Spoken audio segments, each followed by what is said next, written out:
Yo, what's good, fam?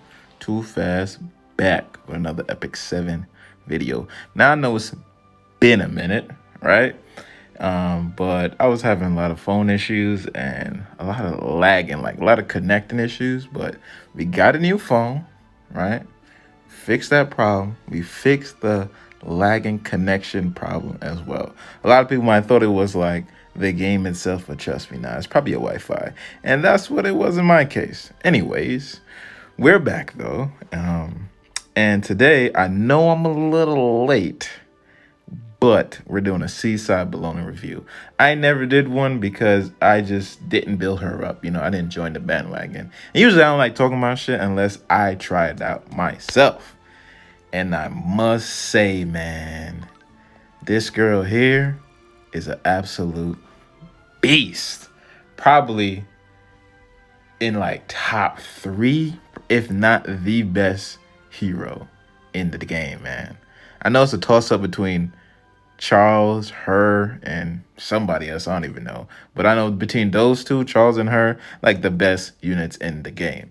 I think originally Seaside Bellona was supposed to be a ML5. Like the ML, like we don't have any ML5 Rangers, and I feel like she was supposed to be. I know the Seaside is sound la da da, but come on, Says is a water unit with dark attacks. You know what I mean? It just they don't know what the hell they're doing. But anyway, this is the stats. This is how I built her.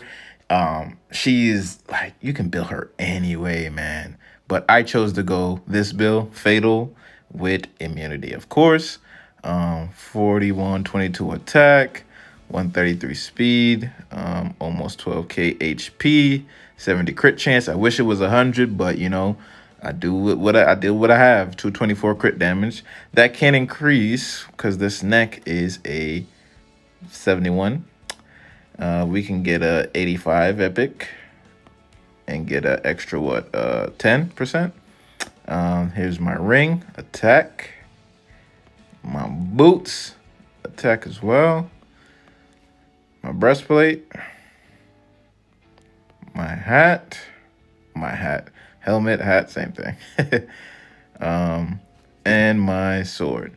Now this all could be improved, but at the same time, that's not. I just wanted to get her out the way so I can utilize her. Artifact wise, there's many different things you can use on her, but obviously you can see I built straight power. As you can see, with the attack set, I want as much attack as I can get so I can use Rengar special drink. I think this is OP on her. It's basically what the warriors have, the Uber's tooth, but that's just one character. She has 2 AoE moves, one that's a passive and one that she does as a skill. And with the Rengar drink proccing, that shit is OD, boy. All right, so let's go over her skills real quick because I'm pretty sure everyone knows it. But her S3, haven't I warned you? Attack all enemies with a spray water with a 100% chance to make them unhealable to be buffed and unhealable for 2 turns. Unable to be buffed.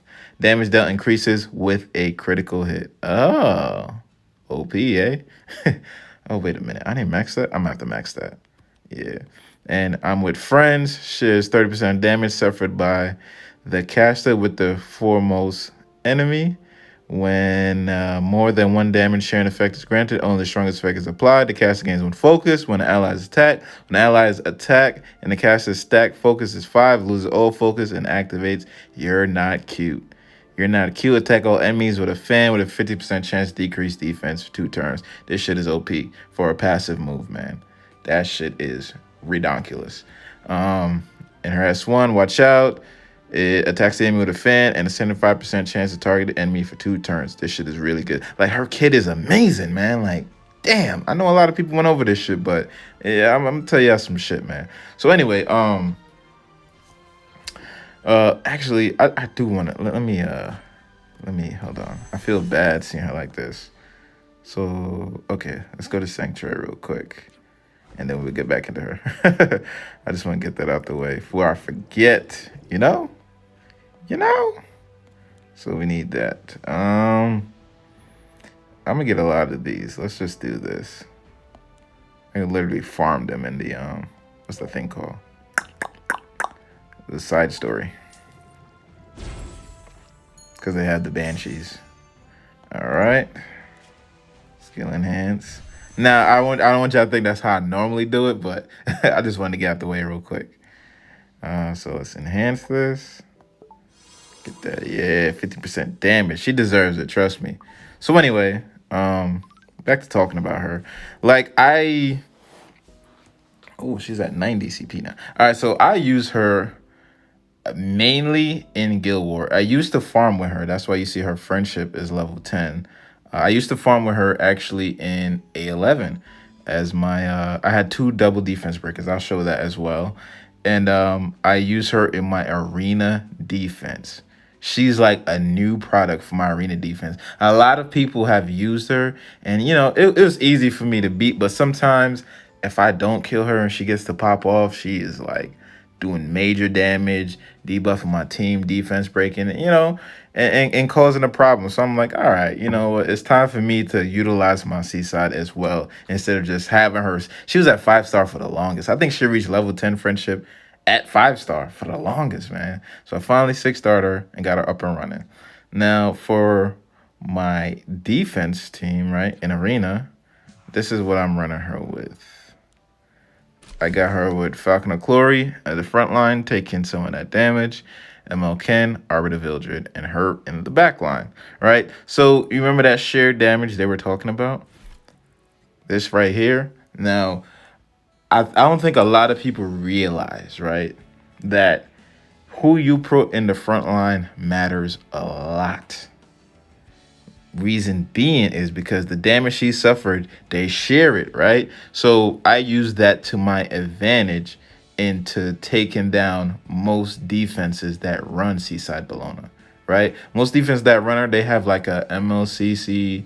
Sometimes they'll put a Ruel, somebody that corral, somebody that can tank well. But the issue is, let's say, this is why I run Falcon of Glory, right? Let's say you fucking land, you Falcon Corey S3 and put a defense break on that Seaside Bellona.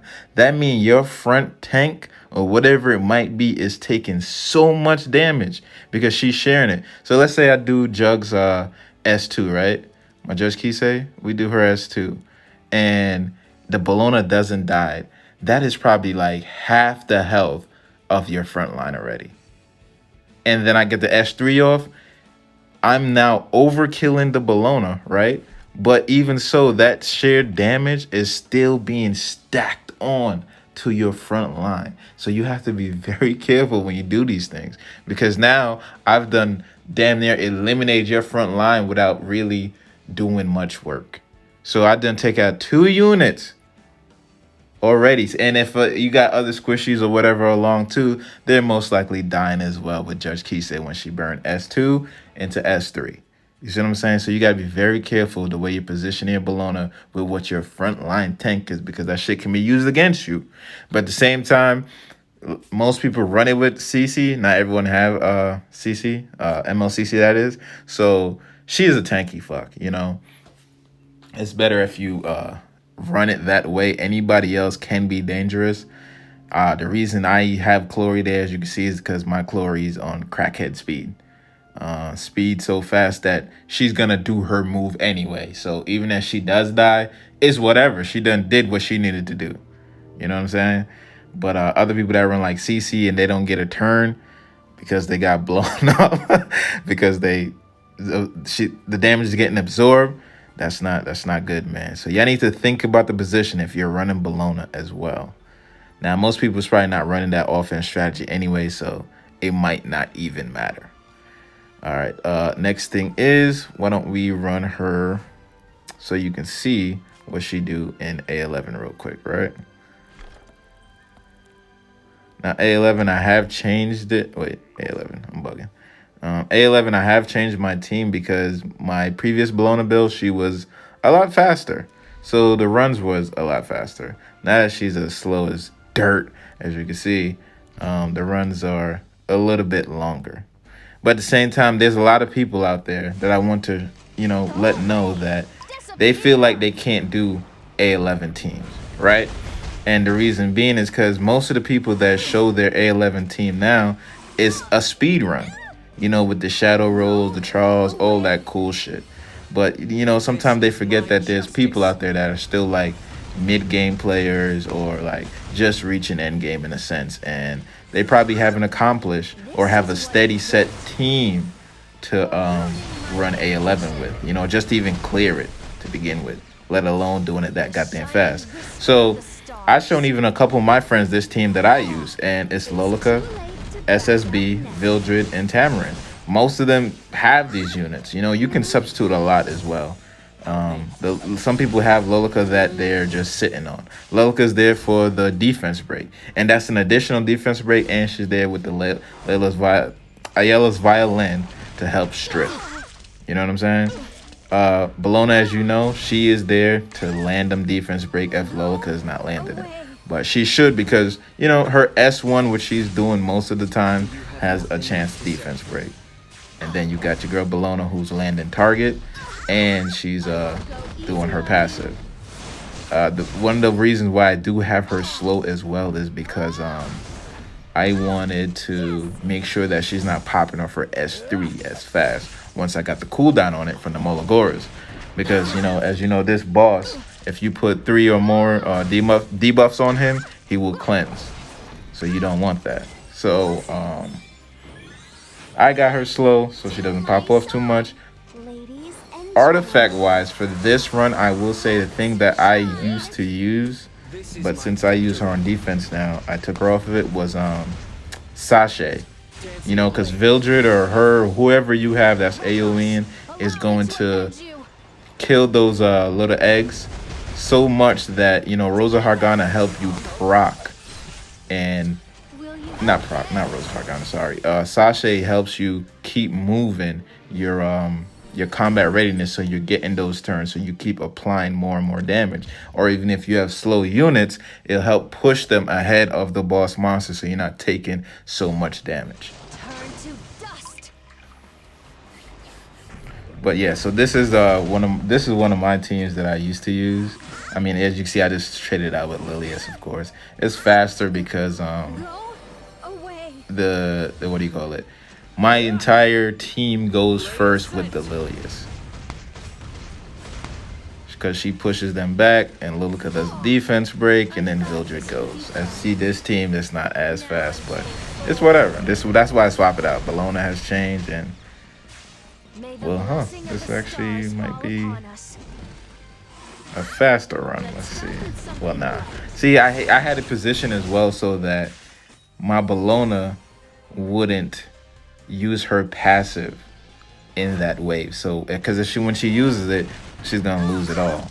So by the time I come into this stage, I want the SSB to have full stack so that I'm already applying defense break or have a chance to apply defense break from the jump. I won't go easy on you. She missed that time. She needs some effectiveness. I think hers is pretty low though, but that's why I have the Lolica as well. So if you have this team and you was wondering like, damn, I can't even do blah, blah, blah, I can't do A11 or some shit like that, trust me. This is easy. Like, at the time I was doing this, bro, my Bellona was level 50. My Lolica is still level 50. And I was clearing it pretty fast. My Vildred, he has good gear or whatever, but it's not like exceptional. Trust me, you don't need exceptional gear to clear this bullshit, bro. Seaside make it possible. Trust me. I was using other people, and beside Lilius, it doesn't work the same. It's my turn.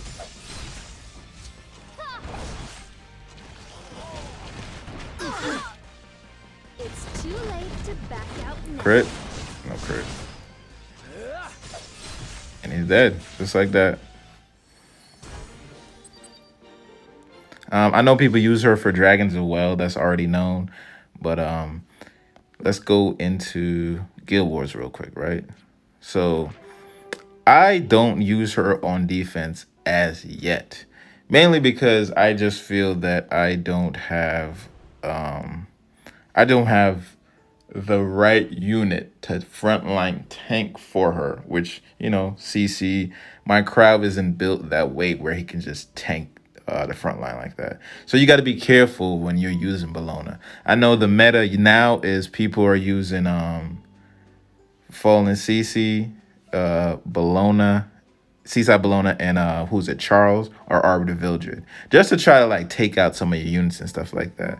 And it's a damn good team to try to go against. I'm not gonna lie, it's annoying, but it's beatable, but it's tricky, man. You can never know what the hell is gonna happen with that team. I feel it's very tricky. But anyway, what I'm trying to say on offense though, Bellona is a monster, bro. In Guild War offense, oh my god! Like yesterday, I was fighting some dudes, and I don't know if it was like this Koto Fest guy. I literally bought what's his name? Carmen, SSB, and I think Montmo. And I just let SSB take out this guy's like ML Can and it's who was the light monster or the dark monster? It might have been Spectre Tenebria, like some annoying fuckers, you know what I mean? And then I literally just let them beat on my Carmen, and I was just healing with Montmo, and Bellona was just doing all the damage, bro. I think they had a Dark Corvus as well, and I just Bellona did all the damage. If you're running teams, bro, with like no healer, mind you, Bellona puts a block heal on. If you're running a team with no healer or even a slight healer, or somebody that's not that good at healing, people can solo, not solo, but like just bring Bellona and a healer and a tank and literally destroy your team. This is why on my first team I use Falcon of Glory because I hate Bellona just destroying teams like that. So this will help out because, as long as you can damage and take her out fast and they have nothing to help them, they're probably done for. You know what I mean? It doesn't show that down my defense, but it's whatever, man. There's other times the team does good. But anyway, Seaside Bellona, I feel, can be used anywhere and everywhere. I'm pretty sure you already know that, but I just wanted to show people that they should definitely take in consideration how her second passive works. Be smart about it because people can use it to their advantage to beat your unit, beat your team, and you can also use it to your advantage so that you can fuck people over. You know what I'm saying? But that's I want to say mainly everything I want to go over. Always, oh yeah, one more thing. Always build your Bellona with immunity, in my opinion. You want her to have a chance to apply her debuffs without having any debuffs put on her, like miss or anything like that. You want her to pop off, man. So give her a fighting chance with immunity. Give her good HP as well, in my opinion. Mine's is more of a hybrid kind. Some people go tanky. Some people even go proof of valor and shit like that. I didn't want to go that route. I just want to go this route where I'm just doing damage. Good enough hybrid HP so she can survive. But damage, bro. That's what I had needed anyway. So go by how your box is set up, how it can complement you. Everyone is different, so test it out. Don't just go one way. Test a lot of builds out. People want to do destruction set, do destruction set. As you see, I do attack set. A lot of people do speed set. Do what works for you. She can be built in so many ways, man. But for me, this is what worked. Also, I forgot I got a ML today. Not an ML, but a moonlight summon, eh? So why don't we do it on this review? What do I want? That's whatever, man. Any 5 stars fine. I'm not gonna be greedy. 3 star. Okay, let's see. Something new? Something new? Oh, I already have this guy though. That's funny because I was gonna do a review on this guy, but he's low key trash, boy. I was trying to make him work. My friend was telling me some shit. I was trying it out, but yeah, I don't think I'm gonna do that review anymore. But anyway, man, that's it for this video. Like, comment, subscribe, all that bullshit. And I'll definitely be catching you on the next one, man.